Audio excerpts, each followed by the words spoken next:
अथर्ववेद में ब्रह्मा जी कह रहे हैं कुंभ पर्व के बारे में, चतुरः कुंभांश चतुर्धा ददामि क्षीरेण पूर्णान उदकेन दधना एतास्त्वा धारा उपयन्तु सर्वः स्वर्गे लोके मधुमत पिन्वमाना। इसका अर्थ है मनुष्यों, मैं तुम्हें लौकिक व पारलौकिक सुख देने के लिए 4 कुंभ पर्वों का निर्माण कर पृथ्वी के 4 स्थानों हरिद्वार, प्रयाग, उज्जैन, नासिक में प्रदान करता हूँ। यजुर्वेद में भी कुंभ पर्व की महिमा का गान करते हुए कहा है, कुंभो वनिष्ठुर जनिता सचीभिर यस्मिन्नग्रे योन्यां गर्भोऽन्तः प्लासिर्व्यक्तः शतधारा उत्सो दुहो न कुंभी स्वदाम पितृभ्यः। कुंभ पर्व सत्कर्म के द्वारा मनुष्यों को इस लोक में शारीरिक सुख देने वाला और जन्मांतर में उत्कृष्ट सुख देने वाला है।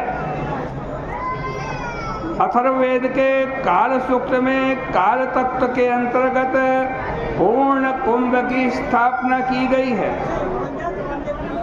पूर्णो कुंभोऽधिकाल आहितस्तं वै पश्यामो बहुधानुसन्तः स इमा विश्वः भुवनानि प्रत्यंकालं तमाहो परमे व्योमिन्। इसका अर्थ है कि पूर्ण कुंभ समय पर 12 वर्ष बाद आया करता है, जिसमें हम हरिद्वार आदि, प्रयाग आदि, जिसको हम तीर्थों में देखते हैं। कुंभ उस समय को कहते हैं जो आकाश में ग्रह राशि के विशेष योग से होता है। कुंभ संपूर्ण सृष्टि का मूलाधार है। सृष्टि विस्तार होने पर संसार के जड़ चेतनात्मक सभी तत्वों में अमृत रूपी कुंभ व्याप्त होता है। यद्यपि घड़ी, पल, घंटा, मिनट, दिन, रात, वर्ष, युग आदि के रूप में काल तत्व भिन्न भिन्न है। स्थान विशेष हरिद्वार, प्रयाग, नासिक, उज्जैन में ग्रहों के निर्धारित योग होने वाले कुंभ पर्व भिन्न भिन्न है। प्रतिक्षण नवीन रूप से प्रभावित होने वाला गंगा का जल भी भिन्न भिन्न है। प्रत्येक मास में परिवर्तित होकर उदय होने वाले सूर्य नारायण भी भिन्न भिन्न है। इसी प्रकार अनेक जन्म, अनेक शरीर धारण करने से मानव जीवन भिन्न भिन्न प्रतीत होता है, परंतु तात्विक रूप से विचार करने पर काल तत्व, कुंभ पर्व, गंगा जी की धारा, सूर्य नारायण एवं मानव जीवन अनादि अनंत नित्य सत्य तत्व है। संपूर्ण ब्रह्मांड में परिव्याप्त इसी सच्चिदानंद परम तत्व का अन्वेषण करना और उसमें तदाकार हो जाना परम धर्म है, और यह ही कुंभ पर्व का लक्ष्य है। यह कुंभ पर्व जीवन की अनंतता एवं निरंतरता को उद्घाटित करके जन जन में अमृत स्पर्श कराता है। इसी उद्देश्य को लेकर लाखों करोड़ों की संख्या में कुंभ के पर्व में आज लोग एकत्रित होकर के मानवीय जीवन की समानता का, एक रूपता का प्रदर्शन करते हैं। तो भाई ये कुंभ पर्व है, बड़ा पावन पर्व है। प्रयागराज में स्नान हो रहा है, हरिद्वार में भी स्नान हो रहा है। कुंभ पर्व की कथा क्या है?